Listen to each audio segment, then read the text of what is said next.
আজকে আপনাদের সাথে শেয়ার করব ভিন্ন একটা ভাত, যেটা অনেকেই চিনেন। গ্রাম অঞ্চলে যারা থাকে, মোটামুটি বরিশাল আশপাশের অঞ্চলের অনেকেই চিনে। এটাকে বলা হয় কাজির ভাত। অনেক বিভিন্ন অঞ্চলে আছে, হয়তো এটা চিনেন না।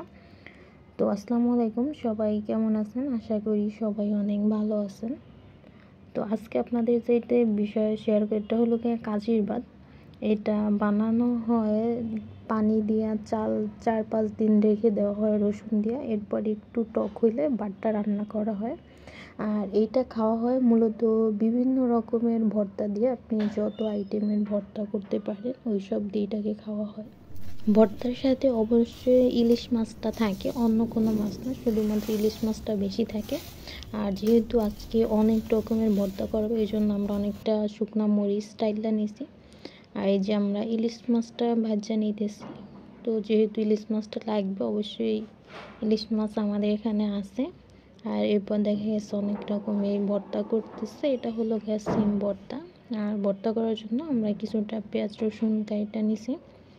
তো এখানে মূলত অনেক রকমের ভর্তা করা হয়, আমরা মোটামুটি করতে পারছি, বেশি করা হয় না। যেমন ডাল ভর্তা, সিম ভর্তা,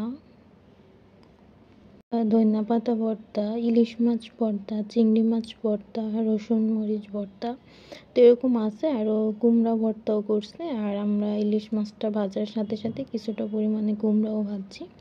তো যে যত রকম আইটেমের আসলে ভর্তা করা যায়, ভাতটা খাইতে আসলে অনেক মজা। কে কে খাইছেন অবশ্যই কমেন্টে জানাবেন, আর কে কে চিনেন বা কে কে চিনেন না। তো এই যে দেখেন, কুমড়াটাও আমরা কাইটা নিছি। এটা ভালোভাবে একটু লবণ দিয়ে মেখে এরপরে ভাজবো শুধু মাছের মতো। আর এটা হলো ফুলকপির ডাঁটা, ওইটাকেও আজকে আমার বোন বলছে ভর্তা করবে, কেন ডাঁট ফালাইয়া দিবে। তো এই যে কুমড়া ভাজতেছি আমরা। আর দেখা গেছে অপর পাশে আমরা যে ডাঁটাটা নিচ্ছি ওইটাকে সিদ্ধ করতেছি, সিদ্ধ করার পরে আর কি ভর্তা করব।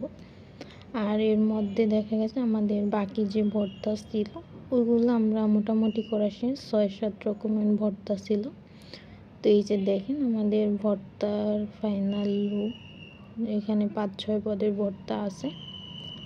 তো কি কি ভর্তা আছে, এটা হলো সিম ভর্তা, এরপরে ডাল ভর্তা, মরিচ ভর্তা, কুমড়া ভর্তা, ইলিশ মাছ, চিংড়ি মাছ, রসুন মরিচ, ধনিয়া পাতা, এইগুলো আর কি ভর্তা ছিল। আর এর সাথে এই যে আপনাদের মাছ ভাজা, এটা আর ইলিশ মাছ, আর এই হলো কাজির ভাত যেটাকে বলে।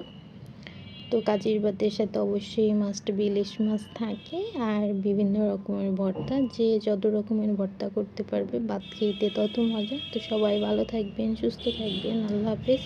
আর কী কী খাইছেন অবশ্যই জানাবেন।